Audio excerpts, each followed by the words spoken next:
আসসালামু আলাইকুম রহমতুল্লাহ। এটা হচ্ছে আমার কপিলের উডি গাড়ি, আর এসে তার অফিস। ঠিক আছে, এসে তার অফিস। এটা হচ্ছে তার উডি গাড়ি, সেটা পার্সোনালভাবে চলে। এই হচ্ছে আমাদের নেপালি মেকানিক।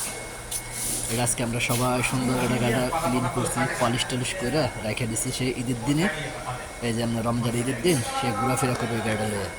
আমরা সবাই এটা দিয়ে আমরা রেডি করে রাখছি। জানতে গাড়িটা পলিশটা কেমন আছে, তার অনেক শখের গাড়ি। ঠিক আছে, দেশে ঈদের সময় একটু ঘুরে, আর আমরা প্রতি বৃহস্পতিবার রাতে লইয়া জায়গা, শুক্রবার একটু ঘোরাফেরা করে। ঠিক আছে, এটা আছে গাড়ি আছে উডি 2010-এর মডেল। একবারে ব্রেন নিউ, মানে একবারে ওকালা বডি, কোনো রং হয়নি। ঠিক আছে, এটা কেমন একটু কমেন্ট করে জানাই না। ঠিক আছে, এই আমার ওয়ার্কশপ।